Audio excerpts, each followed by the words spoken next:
देख रहा हूं, भुगत रहा हूं कि संपूर्ण विपक्ष महत्वपूर्ण से महत्वपूर्ण मुद्दा, जनता का कष्ट, जनता की पीड़ा, जनता के दुख हम रखना चाहते हैं लोकसभा और राज्यसभा में, समस्या का निदान चाहते हैं। परंतु भारतीय जनता पार्टी निरंकुश हो गई। सत्ता के बाद उसमें हिटलर की आत्मा समा गई।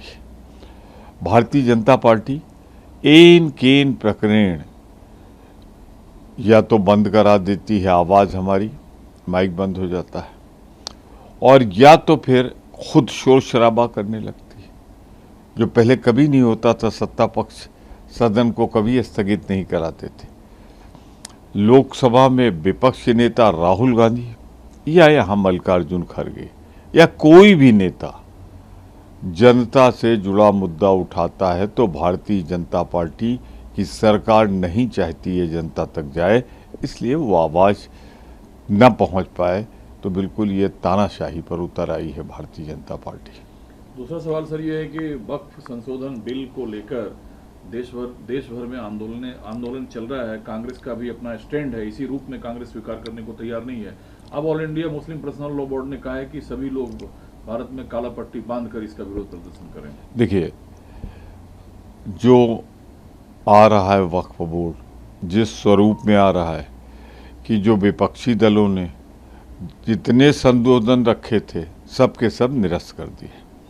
सत्ता पक्ष से जो आया था संशोधन सबके सब स्वीकार कर लिए। तो इस रूप में तो हमें नहीं स्वीकार हो सकता।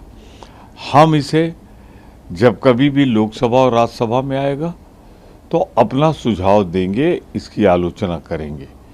लेकिन कौन संगठन किस रूप में कर रहा है ये तो उसकी अपनी मर्जी है, वो जिस ढंग से चाहे लोकतांत्रिक ढंग से कर सकता है।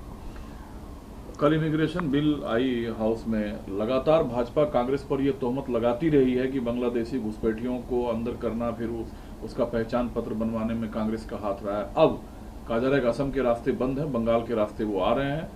राज्य सरकार वहां जमीन नहीं दे रही है ताकि जो बॉर्डर एरिया है उसकी वायर फिनिशिंग की जाए, जिस वजह से देश की सुरक्षा खतरे में है।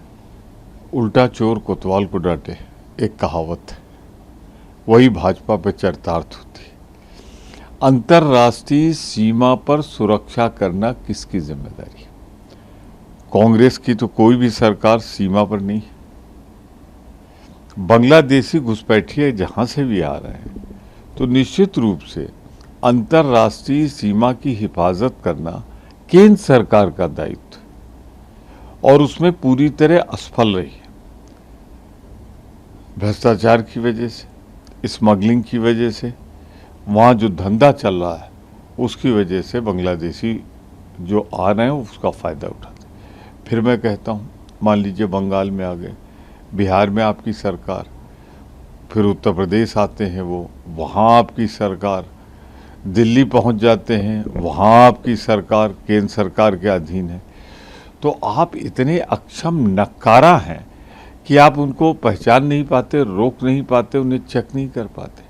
इधर ममता बनर्जी को भाषण के दौरान ऑक्सफोर्ड यूनिवर्सिटी में प्रदर्शनकारी छात्रों के समूह ने घेराव किया और कहा कि बंगाल में जो हिंदुओं की स्थिति है उसमें भेदभाव ममता बनर्जी करती हैं। देखिए, ममता बनर्जी जी के साथ जो कुछ भी हुआ, उनका दल, उनकी पार्टी उसका प्रतिकार करेगी, बोलेगी। लेकिन बड़ी गलत परंपरा भारतीय जनता पार्टी डाल रही है। उसके नेता जाएंगे, उसके प्रधानमंत्री जाएंगे तो 10, 20, 50 इकट्ठा करके मोदी मोदी जो होता है ना, वो फिर दूसरे लोग भी विरोध करेंगे। तो मेरी राय ये है, मेरा विचार है कि अंतर्राष्ट्रीय छवि भारत की नहीं खराब होनी चाहिए। तो जब कोई बाहर जाए स्टडी या लेक्चर देने, जो भी हो, तो उस समय विदेश में नेताओं का विरोध नहीं होना चाहिए, अभिव्यक्ति करने देना चाहिए। ईद सौगात का आप वेलकम करेंगे या राजनीतिक आलोचनाओं का शिकार यह स्टेप भी जो मुस्लिम मंच है भाजपा का वो होगा? ये मोदी जी का अपराध बोध, पश्चाताप है सो नहीं पाते होंगे, मुझे लगता है जिस तरह की उन्हें यादें आती होंगी गुजरात की, हिंदुस्तान में जो जुल्म करवा रहे हैं वो गुजरात में जो करवा चुके हैं, तो उसी का अपराध बोध है जो मोदी जी की ये भेंट है। सर अब एक सवाल है, कन्हैया कुमार बिहार दौरे के दौरान एक मंदिर जाते हैं, मंदिर से निकलने के तुरंत बाद उस मंदिर को धोया जाता है। सवाल ये उठाया जा रहा है कि क्या गैर भाजपाई कोई भी मंदिर जाएगा तो क्या मंदिर अपवित्र हो जाता है, क्या उसे धोया जाएगा? ये भारतीय जनता पार्टी एक बुझता हुआ चिराग है। उन्होंने उसमें सांप्रदायिकता का तेल डाल के किसी तरह अपने दिया जला रहा है। यही सब हरकत तो करेंगे ना, प्रयास यही तो करेंगे ना।